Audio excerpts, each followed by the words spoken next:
ព្រះច័ន្ទមានពន្លឺភ្លឺស្រទន់កំពុងគោចរទៅក្នុងអាកាសក្នុងថ្ងៃ15កើតពេញបរមីខែមាឃដែលជាថ្ងៃសំខាន់ក្នុងព្រះពុទ្ធសាសនា15កើតពេញបរមីខែមាឃ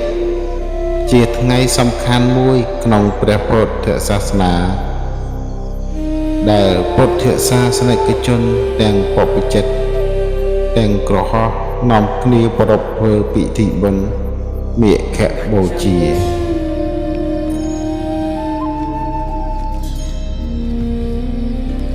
មាឃបូជាប្រារព្ធធ្វើឡើងដោយហេតុ3យ៉ាង1ជាថ្ងៃប្រជុំប្រកបដោយចតុរង្គសន្និបាត2ជាថ្ងៃដែលព្រះពុទ្ធអង្គទ្រង់សម្ដែងឱវាទបាតមោក្ខដែលជាបេះដូងធម៌3ជាថ្ងៃដែលព្រះពុទ្ធអង្គដាក់ព្រះជន្មាយុសង្ខារដើម្បីបរិនិព្វានក្នុងថ្ងៃ15កើតពេញបរមីខែមាឃព្រះសម្មាសម្ពុទ្ធជាអង្គចាស់ព្រះអង្គទ្រង់គង់ក្នុងឡានសូករខតានាភ្នំខេច្ចកូតជិតក្រុងរាជក្រឹសពេលនោះព្រះអង្គទ្រង់សម្ដែងនៅទីខនខសូត្រប្រុសព្រះពីជក់ឈ្មោះទីខនខខណៈពេលនោះដែរព្រះធម្មសេនាបតីសិរីបុត្រនិមន្តស្ថិតនៅខាងស្ដាំបកផ្លិតថ្វាយព្រះសម្មាសម្ពុទ្ធបានពិចារណានៅព្រះធម៌តាមក្រសែដែលព្រះពុទ្ធអង្គទ្រង់សម្ដែងក៏បានសម្រេចជាព្រះអរហន្តដល់ទីបំផុតនៃសាវកបារមីញាណនិងបញ្ញា16ចំណែកទីខនិខៈក៏បានសម្រេចនៅសោតាបត្តផល If you cling to these views as your own truth, you will only find sorrow. Release the clinging. កាលព្រះអាទិត្យទីបអស់ស្ដង្គតព្រះអង្គទ្រង់បញ្ចប់ព្រះធម្មទេសនានេះហើយទ្រង់និមន្តចុះពីភ្នំកិច្ចកោฏព្រះអង្គទ្រង់យាងទៅកាន់វត្តវេលវ័នហើយប្រជុំសាវកប្រកបដោយអង្គ4បតិកាទី1ចតុរង្គសន្និបាតប្រកបដោយអង្គ4គឺ1ថ្ងៃឧបោសថ15កើតពេញបរមីខែមាឃ2ព្រះភិក្ខុ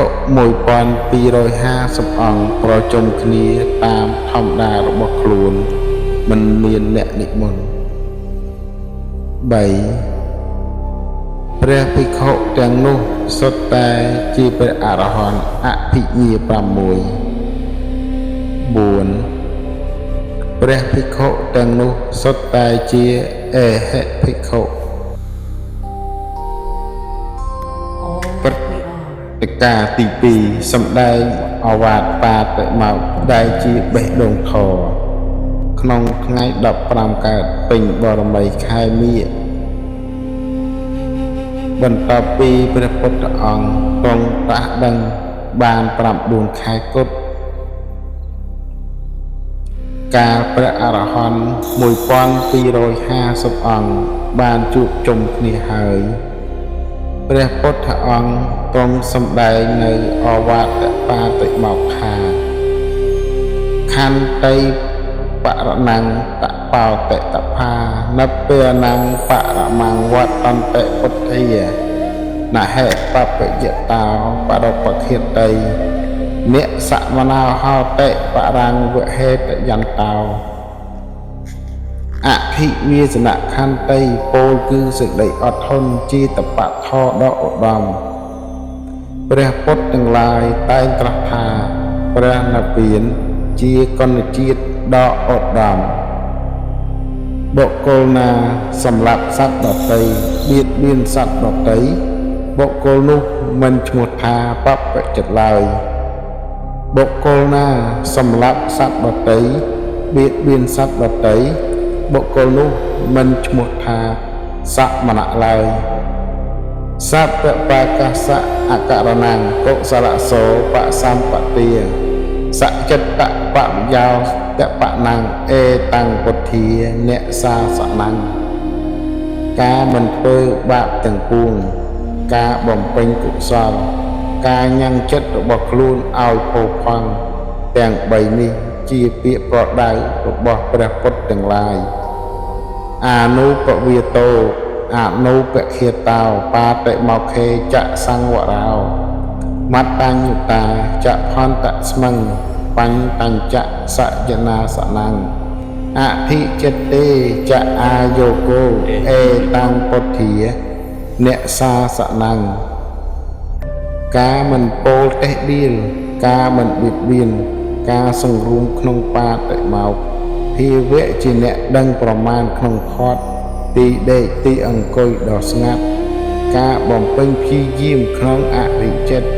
ទាំង5មួយនេះជាពាក្យប្រដៅរបស់ព្រះពុទ្ធទាំងឡាយ